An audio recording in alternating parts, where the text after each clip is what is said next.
Hello, मेरा नाम है चंद्रहास। स्टडी स्मार्ट में आपका स्वागत है। आईबीपीएस ने अभी आपको पता होगा कि कुछ वैकेंसीज़ को बढ़ाया है। अब अगर हम ऐसे बात करें कुछ वैकेंसीज़ को बढ़ाया तो बहुत अच्छा सा लगता है, चलो अच्छी बात है, जो मेंस के बच्चे हैं उनके लिए काफ़ी अच्छा है। लेकिन अगर हम इसे डेटा के रूप में देखें कितना बढ़ाया है तो 2250 वैकेंसीज़ लगभग बढ़ी हुई आ रही हैं, जो कि आरटीआई के माध्यम से जानकारी मिल रही है, उसको सही मानते हुए अगर हम चलें तो अगर हम परसेंटेज के वाइज देखें तो 74% के आसपास जो वैकेंसीज हैं वो बढ़ रही हैं। 3049 वैकेंसीज नोटिफिकेशन में डाली गई थी शुरुआत में, अब उसमें इंक्रीज इतना हो रहा है। तो आप समझ सकते हैं कि यहाँ पे दो बातें हैं जो एड्रेस करने वाली हैं। जो पहली बात है वो है वैकेंसीज के बढ़ने की, और इसका जो इफेक्ट हो रहा है कट ऑफ पे, उसकी बात अगर हम करें। आईबीपीएस पीओ का एग्ज़ाम जब हुआ था प्रीलिम्स का, तो ये उम्मीद लगाई जा रही थी कट ऑफ पिछले साल की तुलना में आसपास ही रहेगा, लेकिन जब हम कट ऑफ देखते हैं तो वो काफ़ी हाई है, 54 दशमलव समथिंग है जनरल का ही कट ऑफ। तो ये कट ऑफ ऐसा इंडिकेट करता है कि जो कट ऑफ लिखा गया है या फिर लाया गया है वो कहीं ना कहीं 3049 जो वैकेंसीज हैं उनको लेकर के ही रखा गया है, उसके आधार पर कट ऑफ को डिसाइड किया गया है। अगर ये सही है तो ये एक अनफेयर एडवांटेज दे रहा है, मतलब कॉम्पिटेटिव एग्ज़ाम जो है वो कॉम्पिटेटिव नहीं बन रहा है। क्यों?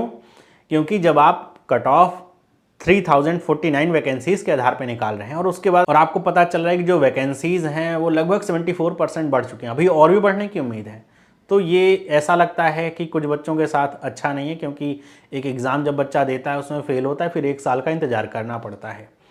तो ये एक अनफेयर एडवांटेज देता है। मेंस के बच्चों के लिए अच्छा है कि जो बच्चे सेलेक्ट हुए हैं उनके लिए ज़्यादा चांसेस हैं, अभी और वैकेंसीज बढ़ेंगे तो और ज़्यादा चांसेस यहाँ पे बढ़ेंगे। तो पहली बात तो ये। दूसरी बात यहाँ पे है कि इसको लेकर के आईबीपीएस की वेबसाइट पे किसी भी तरह की क्लैरिटी नहीं है, मतलब कोई ट्रांसपेरेंसी नहीं है। वैकेंसीज बढ़ रही हैं वो बच्चों को आरटीआई के माध्यम से पता चलता है। अब उस आरटीआई पे कितना भरोसा किया जाए, ये भी एक डाउट वाली चीज़ होती है। तो आरटीआई के माध्यम से बच्चों को पता चले, आपकी ये रिस्पॉन्सिबिलिटी है आईबीपीएस की, आप अपनी वेबसाइट पे अपडेट करें जब वैकेंसीज बढ़ रही हैं, किस बैंक ने कितनी वैकेंसी इंक्रीज करी है, कैटेगरी वाइज से रिलीज किया जाए।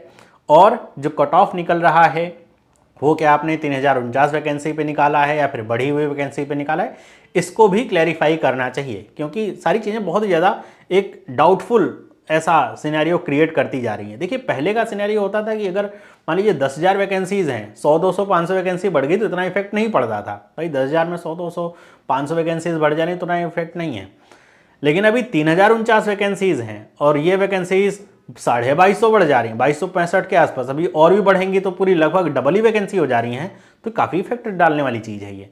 तो पहले की तुलना में अभी अगर आप वही प्रोसीजर अपनाते चलेंगे तो ये थोड़ा सा डबल स्टैंडर्ड को फॉलो कर रहा है। और अगर ऐसा ही चलता रहा तो वो दिन भी दूर नहीं है कि जब बैंक का एग्ज़ाम जैसे एसएससी के एग्ज़ाम्स में पहले हुआ करता था वैसा कुछ सिनेरियो होगा। क्या कि वैकेंसीज़ आप रिलीज़ करेंगे, फिर उसके बाद वैकेंसीज़ पे टेस्ट लेंगे, सब कुछ करेंगे, और उसके बाद जब रिजल्ट आएगा तो बच्चे उसको चैलेंज करेंगे कोर्ट में। होगा क्या? रिजल्ट डिले होगा। जो पूरा प्रोसेस है जो ख़त्म हो जाता है, आखिरी आपका इंटरव्यू जनवरी में होकर ख़त्म होता है, फिर आपको नियुक्ति मिलती है, वो डिले होगा, फिर अगला एग्ज़ाम डिले होगा, और ये क्रम आपका एक चेन बना लेता है। एक एग्ज़ाम डिले, फिर अगला एग्ज़ाम डिले, फिर ऐसे हौच पौच सब होता रहेगा। तो ये आने वाले समय में इसके भी चांसेस होते हुए दिख रहे हैं। क्योंकि एक चीज़ है जो थोड़ा बहुत चीज़ें हैं जो स्वीकार करी जा सकती हैं, लेकिन एकदम से सबको अंधेरे में रखना स्वीकार ऐसा होता हुआ दिखता नहीं है। हमें ये नहीं पता है कि जो कट ऑफ हैं वो किस वैकेंसी पे निकाले गए हैं।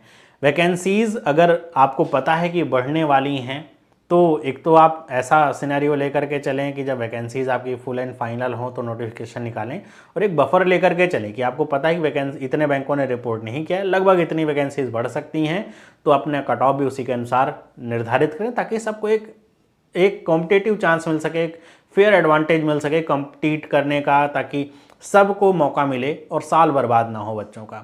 लेकिन ऐसा होता हुआ यहाँ पे भी दिख नहीं रहा है। उम्मीद करता हूँ कि ये वीडियो आप बहुत सारे बच्चों तक पहुँचाएँ और आईबीपीएस तक भी पहुँचे, ताकि थोड़ा सा सिस्टम को ट्विक करने की ज़रूरत यहाँ पे महसूस हो रही है, उसको ट्विक किया जाए, ताकि ये जो चीज़ें हैं जो हिडन ऐसी रह जाती हैं वो थोड़ा उसमें सुधार हो सके। वेबसाइट पे कोई अपडेट ना होना, किसी भी तरह की कोई जानकारी ना होना, कट ऑफ कैसे डिसाइड हो रहा है, कितनी वैकेंसी पे डिसाइड हो रहा है, जो नई वैकेंसी ऐड हो रहे हैं उसका क्या प्रभाव है, बहुत ये चिंताजनक बात है। क्योंकि जब आप बच्चों को सेलेक्ट करें, अगर मान लेता हूं मैं कि अगर आपने 3049 पे सेलेक्ट किया है तो ऐसे बहुत सारे बच्चे हैं जो पीछे रह गए। अगर आपने बढ़ी हुई वैकेंसी पे सेलेक्ट किया होता तो हो सकता है वो भी आ जाते, बहुत सारे बच्चों को एक नया चांस मिलता है ना। तो ये चीज़ें बहुत समझने वाली हैं। उम्मीद करता हूँ इस पे कुछ ना कुछ होगा और इस पे कुछ ना कुछ एक क्लैरिफिकेशन आना चाहिए IBPS की तरफ से भी, कि जो कट ऑफ जारी किए जाते हैं, साथ ही साथ जो वैकेंसीज बढ़ाई जाती है उसको एक प्रॉपर चैनल के माध्यम से हम सबको नोटिफाई करना चाहिए।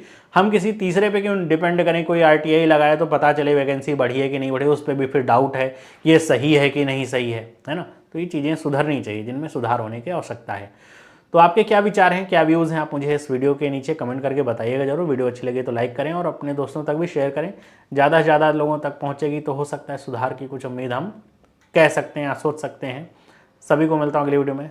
सभी को बाय।